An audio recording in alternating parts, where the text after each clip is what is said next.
So do you have any suggestions for people looking for publishing houses or editors and what to look for?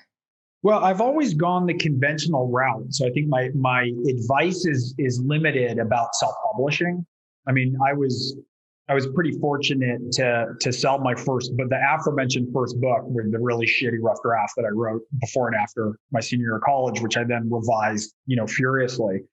And so, there's a tricky balance because at first you need an agent and you need an editor. And so there's a power imbalance that really happens because you're one of, thousands of submissions that they're going to get a year for the maybe one that they'll take on a month. And so it's a very steep uphill climb in that regard. But then, once I was established a certain amount, I was able to make moves within publishing to land with the editors who were the ones I most wanted to work with. So I'm with Penguin Random House in the UK. I share a publisher with Your Old Man, which is funny because I was downstairs there, my last book tour, recording something, and I heard a familiar Kermit-like voice up the hall. And I went around and he was recording some podcasts one studio over. It was really funny. Oh, that's weird. I opened the door and you could see his publicist had a moment of like some deranged Jordan Peterson fan breaking into the room.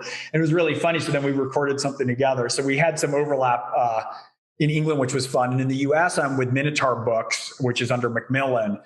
And the thing that I've looked for, it's a little bit different. I can give some advice to people starting out. For me, what I want in editors I don't like yes men or yes women. I like people who are very frank. I don't want a lot of bullshit. I don't need a lot of, praise is good. Encouragement is great, but I want to know what's not working and why. And people who are old fashioned editors who, if they don't like something, they'll tell me in plain language. And the more specific they are, the more helpful it is. And this is a very important note for anybody who's writing.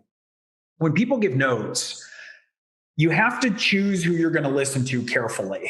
And then you have to listen. Those are the rules. So people have big writing groups and everyone's weighing in. They might seesaw you this way and that, and you'll get further away from your own voice, and too much input is bad.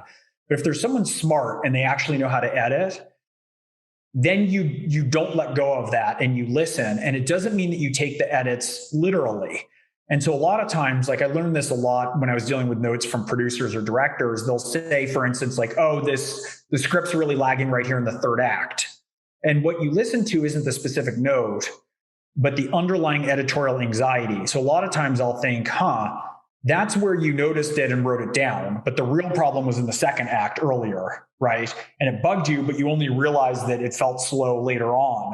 And so when you're listening to people who you trust, they'll be closer to what the real problem is, to being able to diagnose and put their finger on it.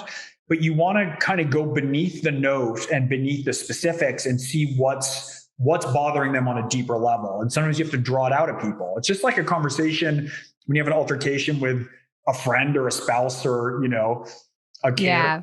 Right? It's like people aren't always saying exactly what they think. It's not like editors magically know exactly what they're thinking. They're good at it, but it's important to listen, and it's important to make sure that you're listening to people who aren't just going to tell you how great you are, because that doesn't get you far.